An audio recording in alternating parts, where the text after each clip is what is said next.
The wind didn't howl in the San Juan Mountains. It screamed. Ethan Cole had learned the difference years ago, during his third winter in the cabin. Howling was theatrical, almost comforting in its predictability. Screaming was primal. It was the sound of nature trying to strip flesh from bone, trying to find every microscopic gap in your clothing and exploit it until you stopped moving. Tonight it was screaming. He stood on the gravel shoulder of County Road 149, 15 miles from the nearest gas station, 23 from anything resembling civilization. The Garmin GPS on his wrist read 21:47 hours. Temperature, -12 Fahrenheit. Wind chill, -34. The kind of cold that turned spit to ice before it hit the ground. The Ford F-250 idled behind him, high beams cutting white tunnels through the horizontal snow. He'd been driving back from Creed. Monthly supply run, nothing special, when the headlights had caught something wrong in the roadside snowbank. Something that didn't belong. A shape, dark against white, too angular to be natural. Most people would have kept driving. Hell, most people wouldn't have been out here in the first place. The National Weather Service had issued a blizzard warning 6 hours ago. Wind gusts up to 70 miles per hour. Zero visibility. Life-threatening conditions for anyone caught outside. But Ethan Cole wasn't most people. He'd been Navy Special Warfare Operator First Class for 12 years. SEAL Team 6 for the last 4 of those. Tier 1. The guys who didn't exist on paper. The guys who kicked in doors in Kandahar and Mogadishu and places that would never make the news because officially, they were never there. Now he was just a ghost in the mountains. He approached the shape with his Streamlight ProTac HLX tactical flashlight in his left hand. Right hand resting on the Sig Sauer P320 holstered at his hip. Old habits. The light cut through the storm, and what he saw made his jaw tighten. A boot. Black tactical boot, size looked like a 7 or 8. Women's. He moved closer, boots crunching through the wind-packed crust. The Danner Acadia boots he wore, 8-inch Gore-Tex-lined Vibram soles, had carried him through worse terrain than this. Through the Hindu Kush, through the streets of Ramadi, through places where the wrong step meant an IED turned you into pink mist. This was just Colorado. Just a blizzard. Just another night. The beam traveled up from the boot. Dark tactical pants. A duty belt half buried in snow. And then he saw her face. Female. Mid-30s, maybe. Hispanic features. Sharp cheekbones. Short dark hair matted with ice and blood. Her lips were blue-gray, the color of a corpse. Her eyes were closed, lashes crusted with frost. She wore a Mineral County Sheriff's Department uniform jacket, unzipped. No radio, no weapon, and her hands were cuffed behind her back. Ethan dropped to one knee, setting the flashlight in the snow so it illuminated her face. He stripped off his right glove, black diamond guide gloves, the same ones he'd used on winter warfare training in Norway, and pressed 2 fingers to the side of her neck. Carotid pulse. Faint. Thready. Maybe 40 beats per minute. Hypothermic bradycardia. She was circling the drain, but the drain hadn't taken her yet. He keyed his assessment like he'd done 1,000 times in combat. ABC, airway, breathing, circulation. Airway. He tilted her head slightly. Breath sounds shallow but present. Airway patent. Breathing. Respiratory rate maybe 6 breaths per minute. Way too slow. Hypothermia depressed everything, heart rate, breathing, metabolic function. Her body was shutting down to conserve heat, prioritizing the core over the extremities. Circulation. Pulse weak and slow, as noted. Capillary refill.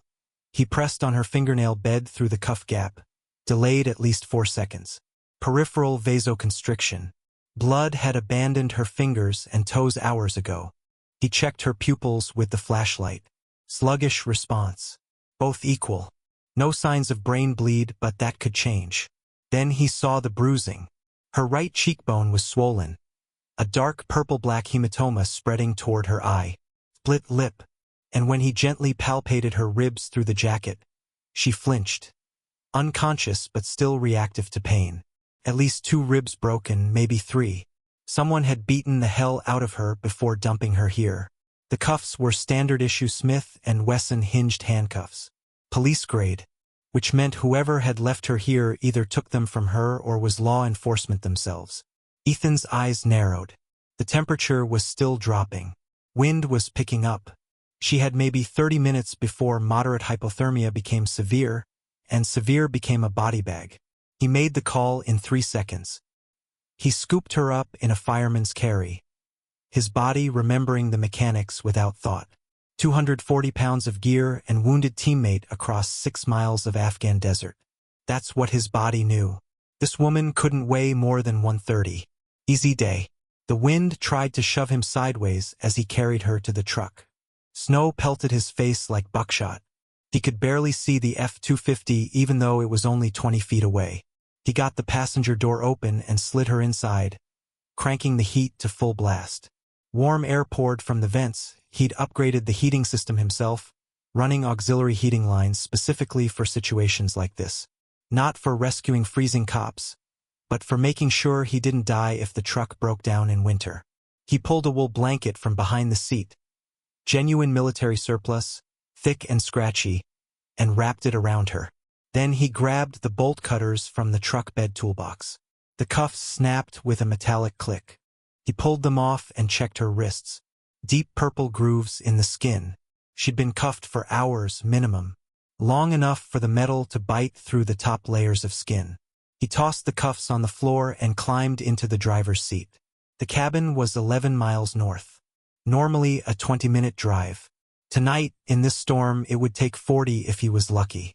But the hospital in Creed was 36 miles south, and there was zero chance an ambulance was coming out in this weather. The decision matrix was simple. She dies in the next 30 minutes without intervention, or she survives long enough for him to stabilize her at the cabin and reassess. He dropped the truck into gear and started driving. The wipers couldn't keep up with the snow. Even with four-wheel drive and studded snow tires, the F-250 fishtailed twice on the first mile. Ethan corrected without thinking, hands smooth on the wheel, eyes scanning the white void ahead for the road markers he'd memorized years ago. He glanced at her every 30 seconds. Still breathing. Still alive. "Stay with me," he muttered. Not because he expected her to hear, because in situations like this, talking helped him think.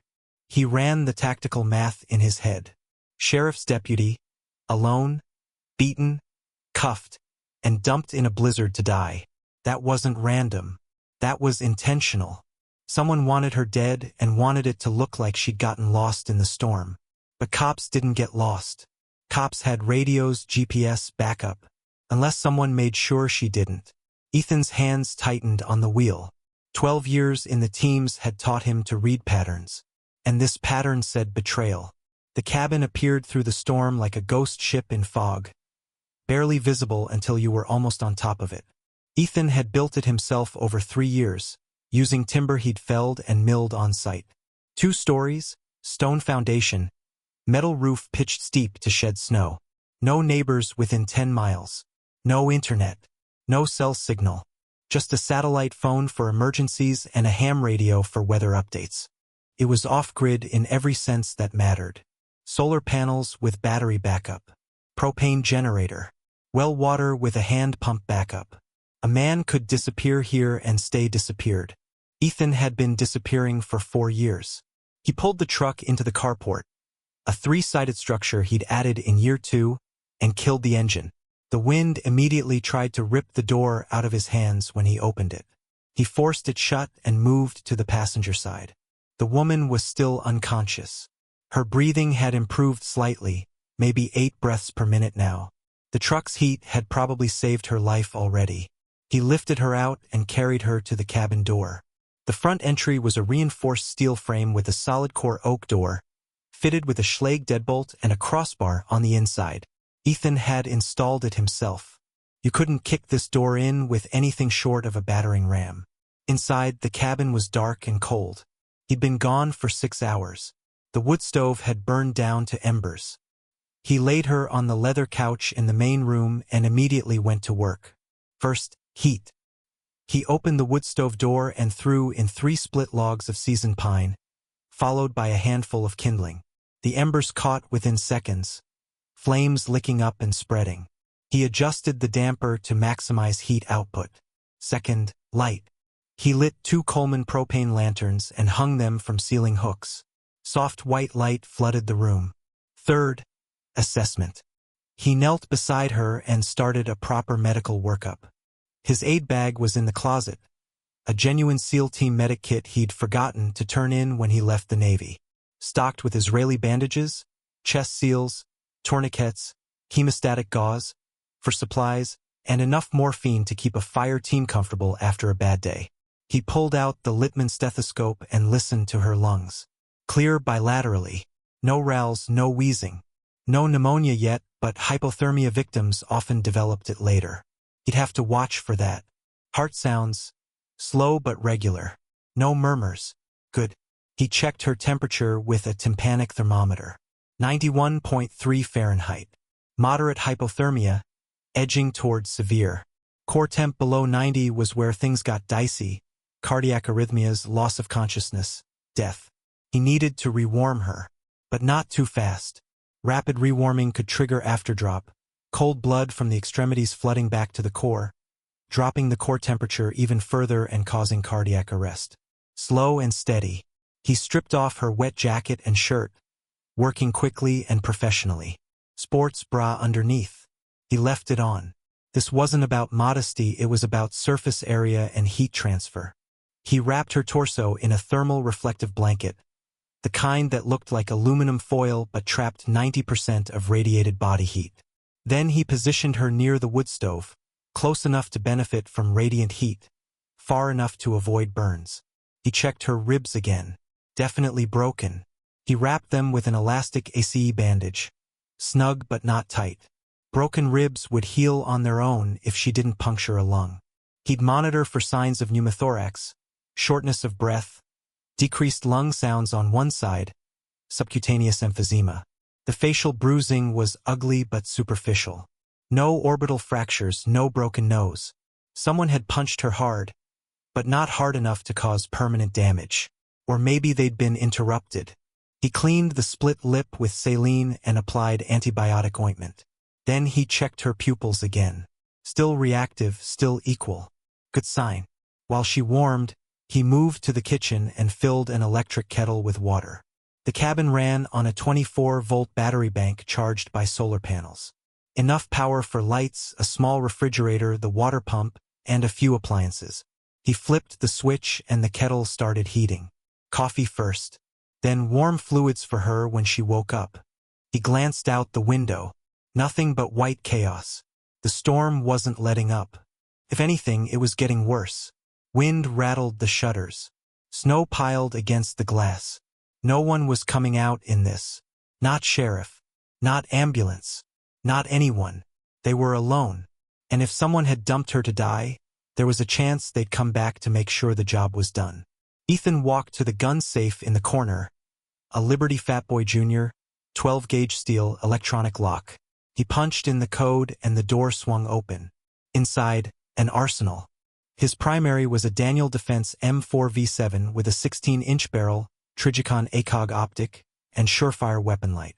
Suppressor in the attached pouch. 30-round magazines loaded with Federal 5.56 NATO 62-grain bonded soft points. Barrier blind. Fight stoppers. Backup was a Benelli M4 tactical shotgun. 12-gauge, 7-round tube, ghost ring sights. Loaded with Hornady critical defense buckshot. Handgun was the SIG P320 he'd carried on his hip, plus a Glock 19 for backup. He also had a Remington 700 bolt action in .308 with a Leupold scope, but that was for hunting elk, not people. Ethan pulled the M4 and press-checked it out of habit. Round in the chamber. Safety on. He slung it over his shoulder and grabbed 2 spare magazines, stuffing them into his jacket pockets. Then he walked the perimeter. The cabin had 6 windows, all double pane and fitted with interior wooden shutters he could lock from the inside. He checked each one, ensuring the latches were secure.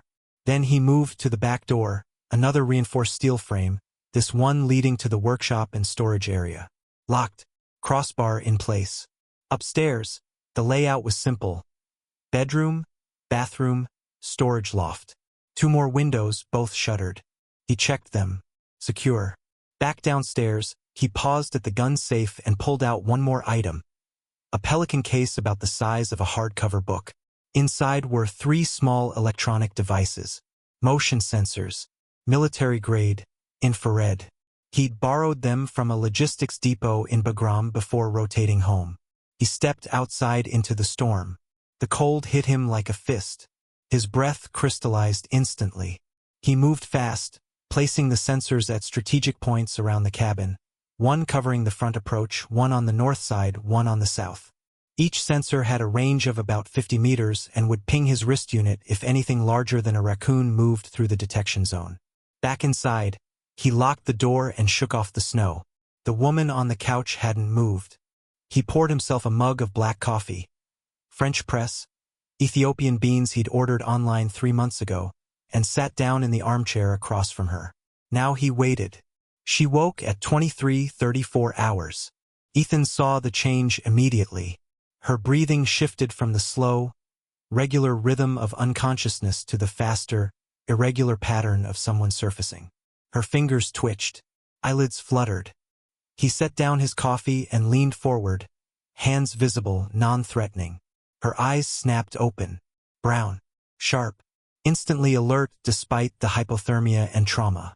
She tried to sit up, gasped in pain, and grabbed her ribs. "Easy," Ethan said. His voice was calm, low, the same tone he'd used to talk down panicked civilians in Ramadi. "You've got at least 2 broken ribs. Don't move too fast." She stared at him, breathing hard, eyes darting around the room, assessing, looking for threats, looking for exits. "Where?" Her voice was hoarse, barely a whisper.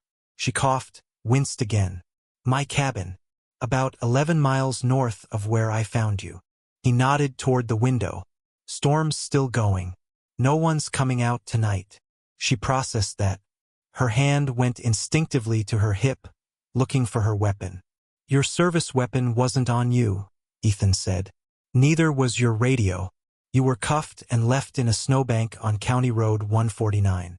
You've been unconscious for about 2 hours. Core temp was 91 when I brought you in. You're at 94 now. You'll live." Her eyes locked on his. "Who are you?" "Ethan Cole. I live here." "You military?" "Was." "What branch?" "Navy." She didn't ask what he'd done in the Navy. People who knew, knew. People who didn't wouldn't understand the answer anyway. She looked down at herself. Thermal blanket, sports bra, wrapped ribs, then back at him. "You undress me?" "Medical necessity. Wet clothes kill in hypothermia." "I didn't touch anything I didn't have to." She studied his face for a long moment, then nodded. "Okay. What's your name?" Ethan asked. "Vasquez. Deputy Sophia Vasquez.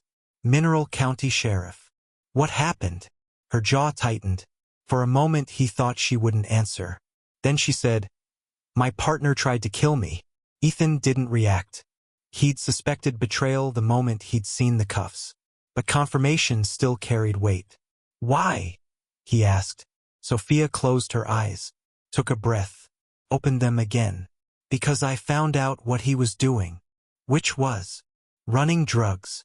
Ethan leaned back in the chair. "Explain." Sophia shifted on the couch, trying to sit up.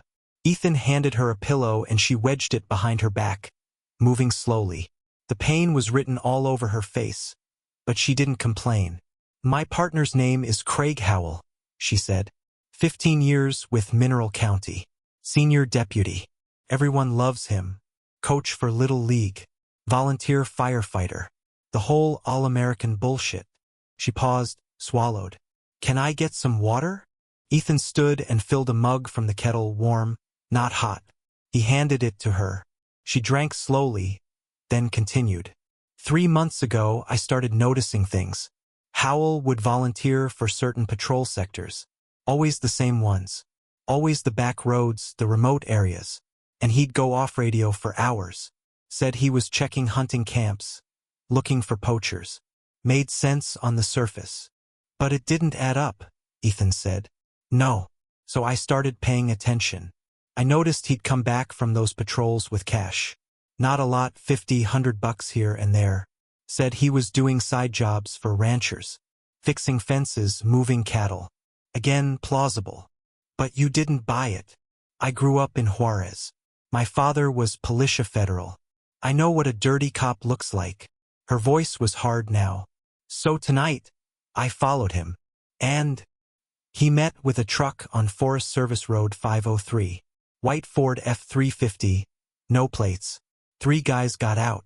They handed him a duffel bag. He handed them cash. You see what was in the bag?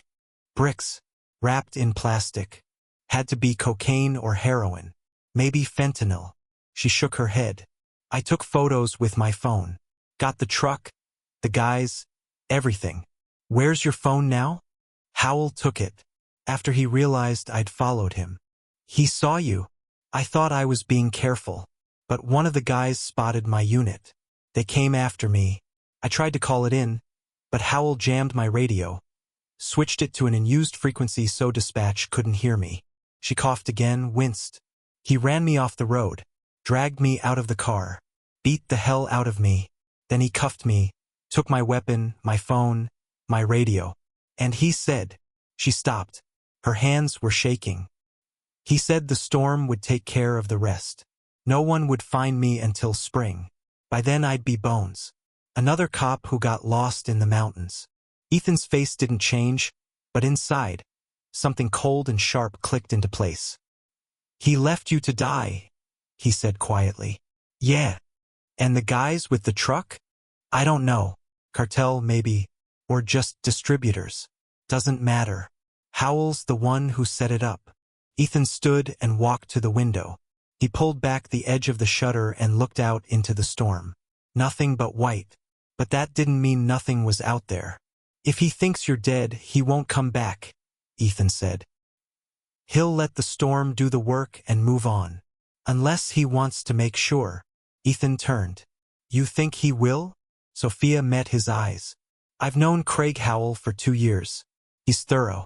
He's paranoid. And he's smart enough to know that if I survived, I'd talk. So yeah, I think he'll come back. Ethan considered that. How many guys were with the truck? 3, plus Howell. For total. Armed. All of them. At least handguns. One guy had an AR pattern rifle. Training. Hard to say. They moved like they knew what they were doing. Cartel enforcers, maybe. Or ex-military. Ethan nodded slowly. For armed men, at least one with tactical training. Coming to a remote cabin in a blizzard to tie up a loose end. He'd faced worse odds. What about you? Sophia asked. You got a phone? Satellite link? Anything we can use to call for help? Sat phone, Ethan said. But the storm will interfere with the signal. Might get through, might not. Try it. Ethan walked to the closet and pulled out the Iridium 9575 Extreme satellite phone. Mil-spec, ruggedized, the same model used by special forces in denied environments.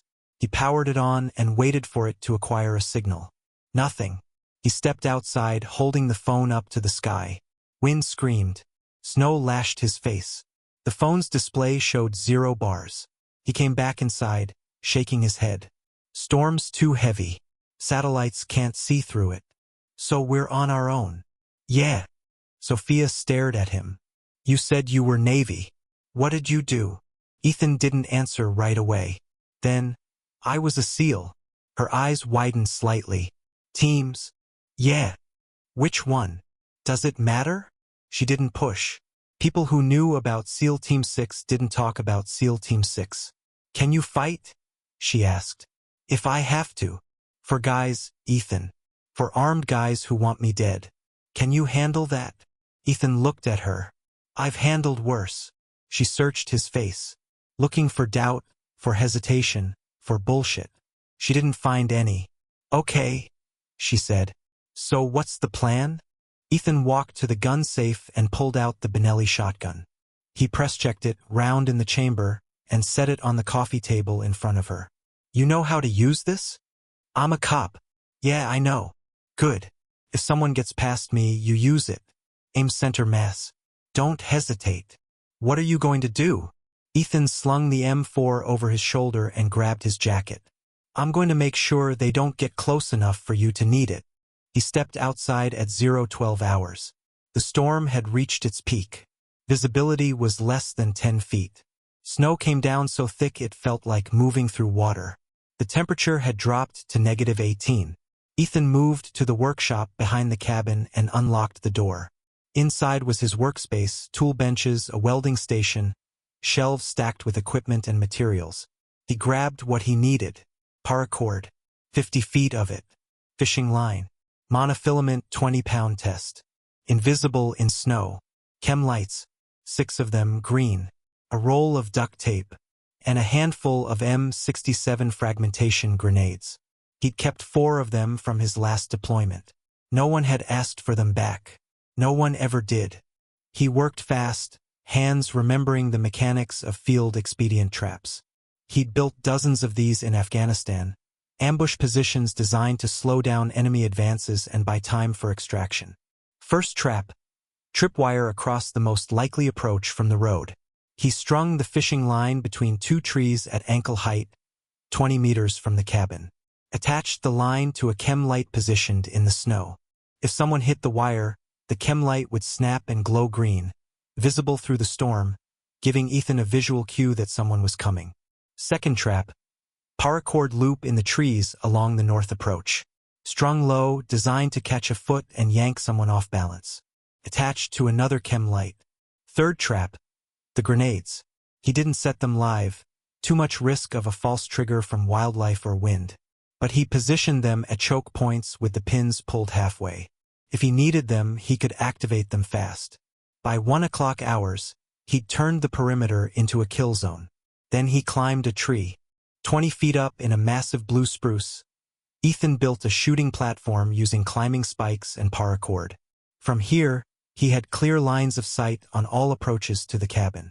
The M4 had a maximum effective range of about 500 meters. In this storm, he'd be lucky to see 50. But 50 was enough. He settled in and waited.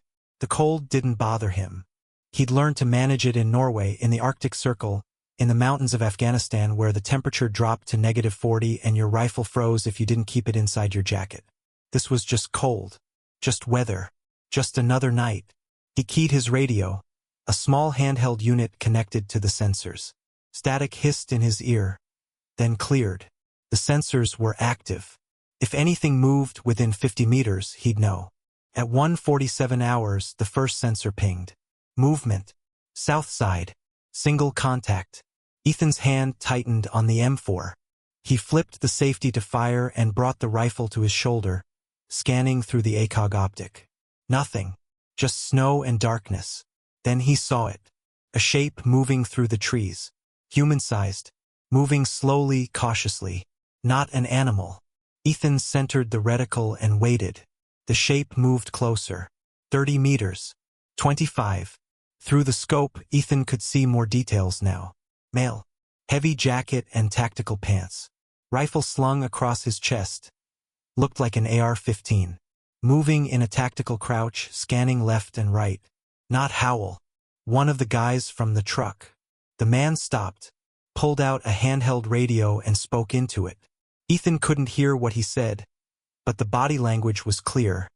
Approaching target. No visual yet, so they were coordinated. Multiple contacts, probably split into a perimeter sweep before moving on the cabin. Ethan didn't take the shot. Not yet. If he dropped this guy, the others would know immediately and change tactics. Better to wait to let them commit. The man kept moving.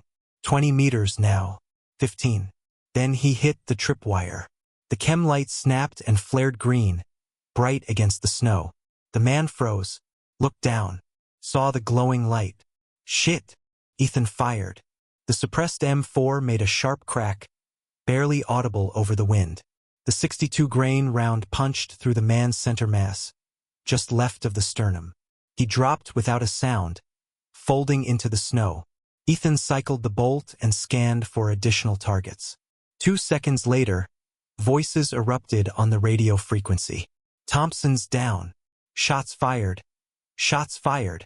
Where? South side. He's not moving. Ethan tracked the voices. 2 more shapes materialized from the storm, moving fast toward the fallen man. They were bunched up, Bad tactics, but they had numbers and Ethan was alone. He dropped the first one with a headshot. The second dove behind a tree and started returning fire, muzzle flashes strobing in the darkness. Rounds snapped past Ethan's position, close enough that he heard the supersonic crack. The shooter didn't know exactly where he was, just the general direction. Ethan shifted in the tree, moving to a secondary firing position he'd prepped earlier. The shooter kept firing at the old position, wasting ammo. Panicking, Ethan centered the reticle on the edge of the tree and waited. 3 seconds later, the shooter leaned out to reload. Ethan fired twice. Both rounds hit. The man went down. 3 down. 1 to go. And that one was Howell. The radio crackled in Ethan's ear. "Craig, they're all down. We need to get out of here." A different voice responded. "Howell. No. The bitch is in that cabin. We finish this. Man. This guy's a fucking sniper. I don't care. We don't leave until she's dead." The radio went silent. Ethan scanned the treeline. Nothing. Howell was smart enough not to silhouette himself. Then he heard it. A low growl. Ethan's head snapped around. Below him, moving through the snow, was a shape he recognized immediately. Howell. And he'd brought something with him. A dog. Belgian Malinois looked like. Lean, muscular, ears up. A patrol dog, probably trained for tracking and apprehension. Howell must have borrowed it from the K-9 unit. The dog's nose was to the ground, following Ethan's scent trail from the cabin to the tree. Shit. Ethan couldn't shoot the dog. It was just doing what it was trained to do. But if it alerted Howell to his position, this got a lot harder. The dog stopped at the base of the tree and looked up. Its eyes locked on Ethan. And then it barked. Howell's voice came from the darkness. "Good boy. Hold him." Ethan made his decision in half a second. He dropped from the tree. 20 feet was a long fall, but he'd done worse. He hit the snow in a controlled roll, absorbing the impact with his legs and shoulder. The M4 stayed in his hands. The dog launched at him, 80 pounds of muscle and teeth moving fast. Ethan sidestepped and used the rifle as a brace, catching the dog midair and redirecting its momentum into the snow. The dog yelped but recovered instantly, spinning to face him again. "Down," Ethan said. Command voice, the same tone he'd used with military working dogs in Iraq. The dog hesitated. His training said attack, but something in Ethan's voice triggered obedience. "Down," he said again. Firmer. The dog sat. Howell stepped out of the treeline, rifle up. "Hands where I can see them." Ethan didn't move. "You must be Howell. Drop the weapon." "Not gonna happen." Howell's finger tightened on the trigger. "You killed 3 of my guys. They shouldn't have come here. Where's Vasquez?" "Safe." "Not for long." Ethan's eyes flicked to the dog. It was still sitting, watching both of them, confused, waiting for a command. "You know she's got evidence," Ethan said. "Photos, names, the whole thing. She doesn't have shit. I took her phone. Phones upload to the cloud." Howell's eyes narrowed. "Bullshit. You willing to bet your freedom on it?" For a moment, neither man moved. The wind screamed. Snow fell. The dog's ears twitched. Then Howell smiled. "Doesn't matter. You're both dead. And when they find your bodies in the spring, it'll look like a murder-suicide. Crazy vet kills a cop, then himself. Story writes itself." He raised the rifle to his shoulder. The dog moved first. It launched itself at Howell, 80 pounds of fury. Howell's rifle went off, the round going wide. He stumbled backward, trying to shake the dog off. Ethan didn't hesitate. He closed the distance in 3 strides and swung the M4 like a bat, catching Howell in the side of the head. The man went down hard. The dog released and backed off, looking at Ethan. "Good boy," Ethan said. He zip-tied Howell's hands behind his back and checked his pulse. Alive. Unconscious. Bleeding from a scalp laceration, but nothing life-threatening. Ethan picked up Howell's rifle and slung it over his shoulder. Then he looked at the dog. "Come." The dog followed him back to the cabin. Sophia was standing when Ethan walked in, the Benelli in her hands. Her face was pale, but her eyes were hard. I heard shots. It's over, Ethan sighed. For hostiles down. One detained. She lowered the shotgun. Howell. Alive. Zip-tied in the snow. He'll keep until morning. Sophia sat down slowly. The adrenaline was fading, and the pain was coming back. You killed 3 people. They came to kill you. I know. She shook her head. Thank you. Ethan didn't respond. He walked to the kitchen and poured 2 mugs of coffee. Handed one to her. She took it with shaking hands. What happens now? Storm should break by dawn. We call it in, State Patrol comes up, collects Howell and the bodies. You give your statement. They investigate. Howell goes to prison. And you? I disappear again. Sophia looked at him. You can't just disappear. You're a witness. No one needs to know I was here. Far as anyone knows, you survived on your own. Took down Howell and his crew yourself. Hero cop. That's not what happened. Close enough. She was quiet for a long moment. Then, why did you help me? Ethan stared into his coffee. 4 years ago, I was in Syria. We had intel on a dirty cop, local guy working with ISIS, feeding them locations on coalition patrols. Got a lot of people killed. What happened? I had a shot. Clean line of sight. But command said no, wanted to flip him, use him as an asset. So I didn't take it. He paused. 2 days later, he fed ISIS the location of a Marine outpost. 12 guys died. Sophia's eyes softened. That wasn't your fault. Felt like it. He looked at her. So when I found you tonight, cop left to die by another cop, I wasn't going to make the same mistake twice. She nodded slowly. Okay, but I'm not going to lie about what happened here. You saved my life. That's going on the record. Your call. It is. They sat in silence for a while, listening to the wind. The storm was already starting to ease. By dawn, it would be over. The dog, Howell's dog, was curled up by the wood stove, asleep. What are you going to do with him? Sophia asked, nodding at the dog. Keep him. Looks like he switched sides. Sophia smiled. It was the first time she'd smiled since waking up. What's his name? Don't know. I'll ask Howell when he wakes up. And if he won't tell you, then I'll call him Ghost. Sophia laughed, then winced at the pain in her ribs. Fitting.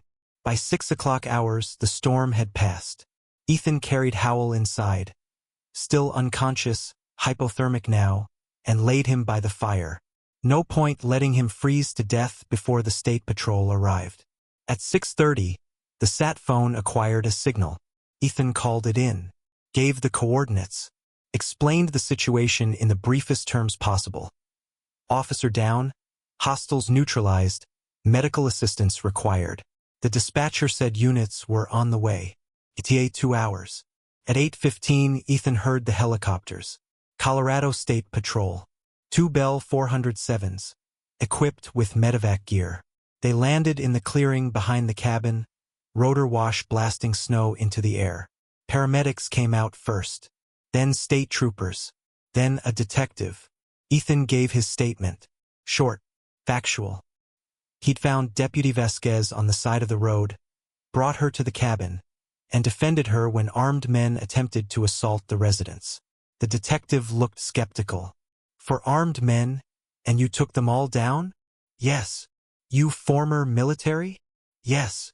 What branch? Navy. What did you do? I was a SEAL. The detective's expression shifted. Okay, that explains some things.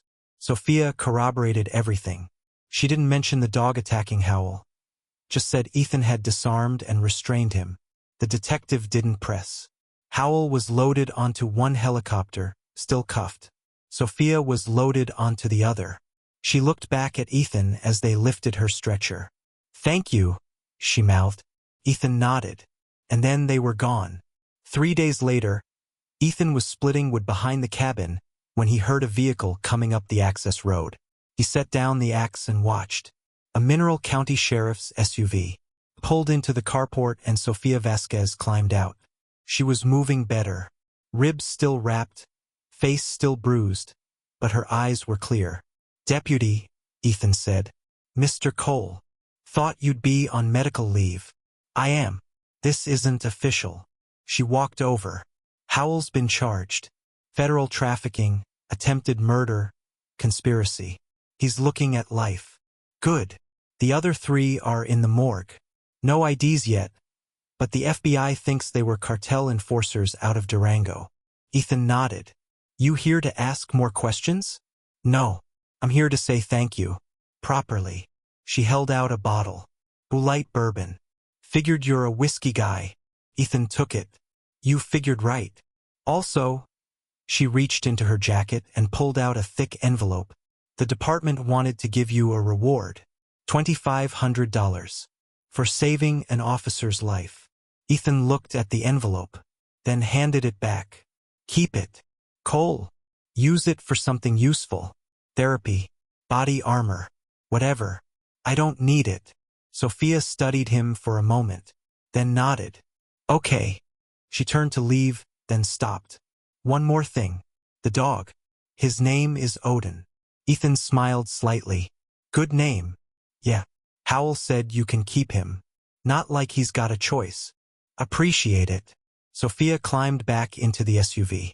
Before she closed the door, she said, if you ever need anything, and I mean anything, you call me. You've got a friend in Mineral County. Same, Ethan said. She drove away. Ethan stood there for a while, bottle in hand, watching the road. Then he looked down at Odin, who'd followed him outside. Looks like it's you and me, buddy. The dog's tail wagged once. Ethan walked back to the cabin. Inside, the fire was warm. The coffee was hot. And for the first time in 4 years, the silence didn't feel so heavy. He poured 2 fingers of bourbon, raised the glass to the window, and took a drink. Outside, the mountains were peaceful. The storm had passed. And Ethan Cole, the ghost who'd vanished into the wilderness, had found something he thought he'd lost forever, a reason to stay. 4 hostiles down, 1 detained. She lowered the shotgun. Howell, alive, zip-tied in the snow. He'll keep until morning. Sophia sat down slowly. The adrenaline was fading, and the pain was coming back. You killed 3 people. They came to kill you. I know. She shook her head. Thank you. Ethan didn't respond. He walked to the kitchen and poured 2 mugs of coffee. Handed one to her. She took it with shaking hands. What happens now? Storm should break by dawn. We call it in, State Patrol comes up, collects Howell and the bodies. You give your statement. They investigate. Howell goes to prison. And you? I disappear again. Sophia looked at him. You can't just disappear. You're a witness. No one needs to know I was here.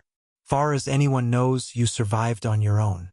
Took down Howell and his crew yourself. Hero cop. That's not what happened. Close enough. She was quiet for a long moment. Then, why did you help me? Ethan stared into his coffee. 4 years ago, I was in Syria. We had intel on a dirty cop, local guy working with ISIS, feeding them locations on coalition patrols. Got a lot of people killed. What happened? I had a shot. Clean line of sight. But command said no, wanted to flip him, use him as an asset. So I didn't take it. He paused. 2 days later, he fed ISIS the location of a Marine outpost. 12 guys died. Sophia's eyes softened. That wasn't your fault. Felt like it. He looked at her. So when I found you tonight, cop left to die by another cop, I wasn't going to make the same mistake twice. She nodded slowly. Okay, but I'm not going to lie about what happened here. You saved my life. That's going on the record. Your call. It is. They sat in silence for a while, listening to the wind. The storm was already starting to ease. By dawn, it would be over. The dog, Howell's dog, was curled up by the wood stove, asleep. What are you going to do with him? Sophia asked, nodding at the dog. Keep him. Looks like he switched sides. Sophia smiled. It was the first time she'd smiled since waking up. What's his name? Don't know. I'll ask Howell when he wakes up. And if he won't tell you, then I'll call him Ghost.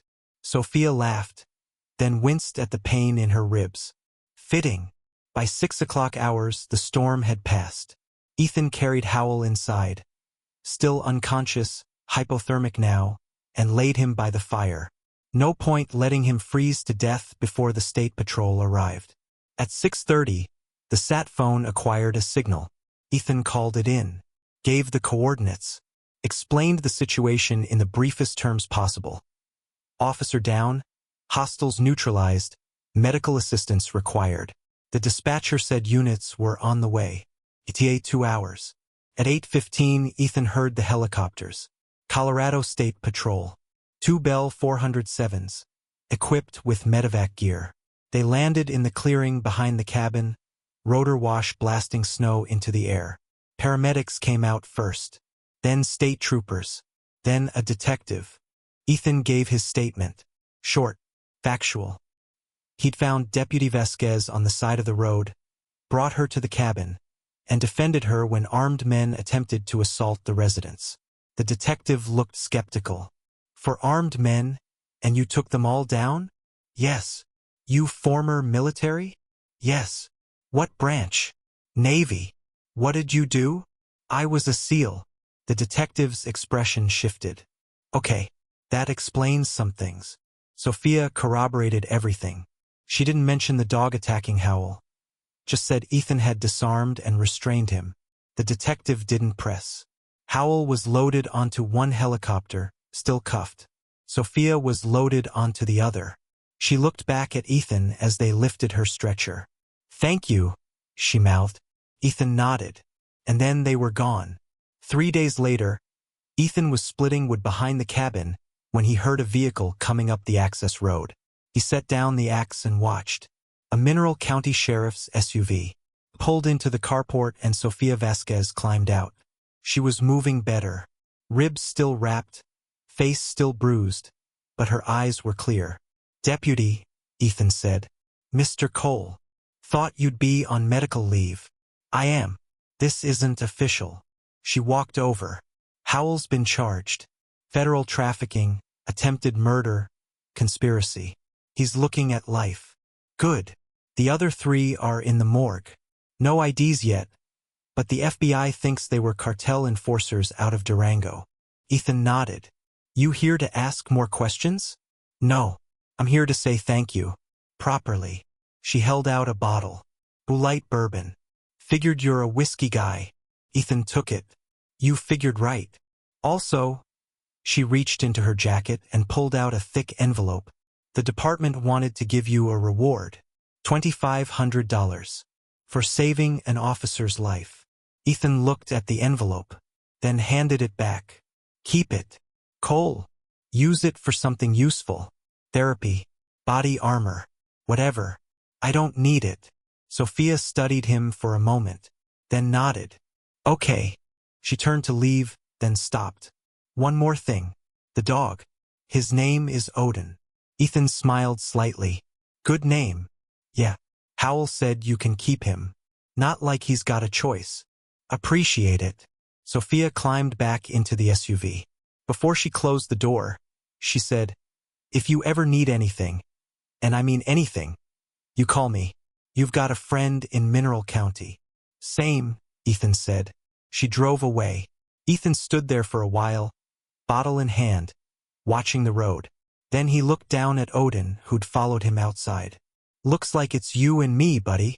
The dog's tail wagged once. Ethan walked back to the cabin. Inside, the fire was warm. The coffee was hot. And for the first time in 4 years, the silence didn't feel so heavy. He poured 2 fingers of bourbon, raised the glass to the window, and took a drink. Outside, the mountains were peaceful. The storm had passed. And Ethan Cole, the ghost who'd vanished into the wilderness, had found something he thought he'd lost forever, a reason to stay.